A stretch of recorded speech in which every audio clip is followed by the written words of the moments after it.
Right. And here I go. So, welcome all. The name of my talk this morning is sensitive communication. So, I just got back a few days ago. I was away on vacation in Mexico for about a week. With vacations, you step out of your usual routines. You get a bit of distance on your life, and sometimes, hopefully, with that distance comes some clarity. And one thing that just became clear to me is how sensitive communication really has become my ongoing Dharma practice. And when I say sensitive in this sense, I'm pointing towards more attunement, more responsiveness, more care in how I speak, but maybe more, I decided to name it communication, not speech, because there's many other ways we communicate. And I've realized that this is complex. It really does take a lot of attention and discernment to really determine what to say, what not, and how to say it, and when to choose not to say it, and whom to say it to, etc. Um, is this the time to speak? Better to just be quiet and listen. And then, of course, more importantly, if I do speak or I do communicate, how do I communicate? Um, so we all carry this lifetime of conditioning about communication, really deeply ingrained habits of how we speak when we're silent. These habits are shaped by our past, by our families, by our cultures, by our languages of origin. And I think a lot of this conditioning is so familiar that we're not, don't even recognize it. Might even feel like this is just who I am. And it often runs deep and it often runs below the level of conscious choice. So I intentionally titled this talk Sensitive Communication rather than the more familiar Buddhist term right speech. Um, and as many of you know, I've often spoken about my difficulty with the translation of the word right in the Eightfold Path because it so easily evokes a sense of right and wrong, success and failure, when actually our lived experience is so much more nuanced than that.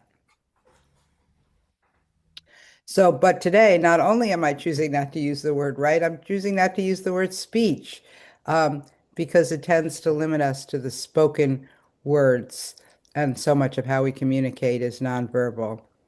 So I Googled it, and I was surprised, though not shocked, when I looked up how much communication is considered nonverbal. That was the question.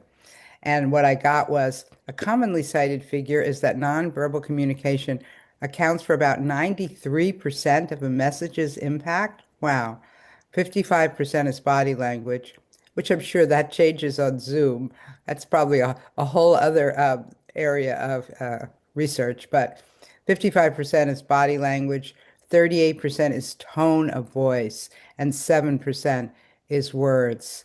And I think that that's something that tone of voice is something that I have become much more attuned to um, as I take this up as my primary practice. So, but back to that Google's answer. While this research applies specifically to conveying feelings and attitudes, it's often misunderstood as a universal rule. Well, we don't tend to take up universal rules, so maybe we're safe on that. But it does point to something important, which is how we say something and the presence we bring to it can matter far more than the actual words, and especially in emotionally charged situations. So, I think I became aware of the intimacy between language and culture early on, which was when I was studying Latin. I think that was in high school. And I was really struck back then by how I was learning all these different words, all this different vocabulary for weapons. And I go, wow, okay, the Romans were a warring culture, and the language reflected that. Language just doesn't describe a culture.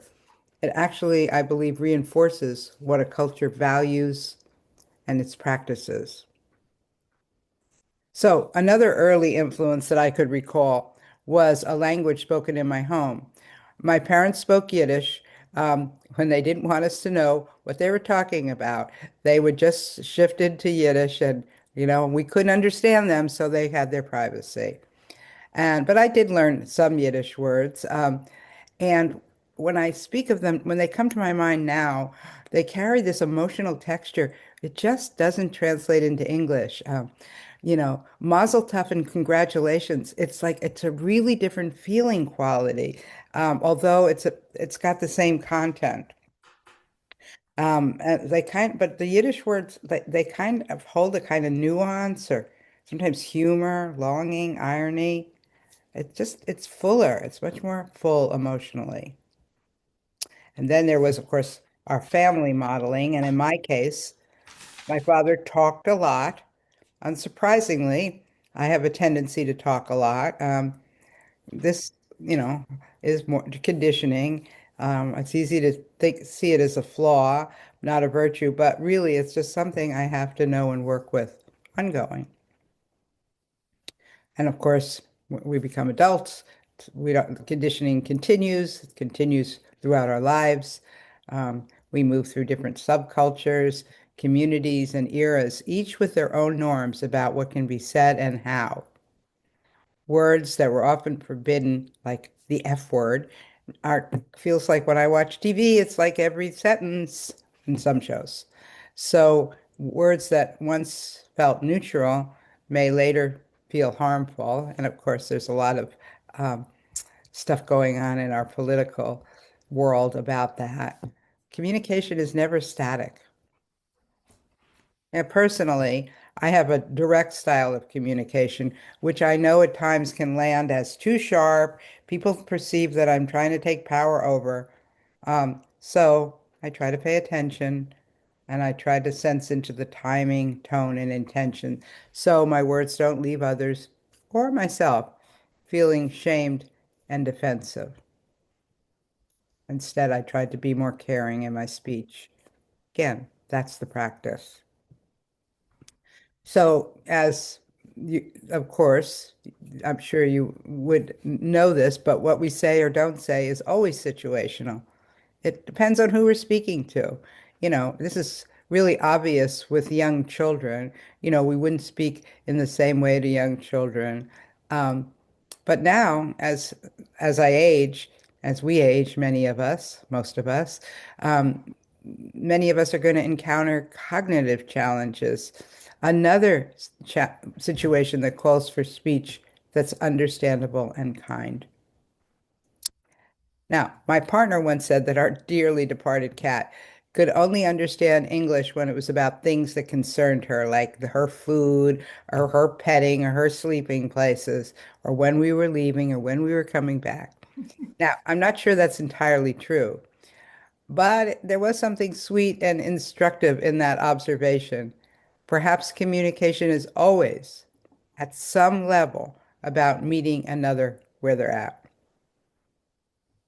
So, as I've already been saying, there's so many conditions that shape our communication, our inner, how we're feeling internally, our past wounds, power dynamics, fear, love, urgency, fatigue. I could go on and on. Maybe you'll go on and on in your meditation. The practice is not to get it right, but to be aware as much as you can and awake to notice. And also, maybe, but most importantly, to be willing to reflect and then to repair when needed. So, end my talk there, and we are going to meditate.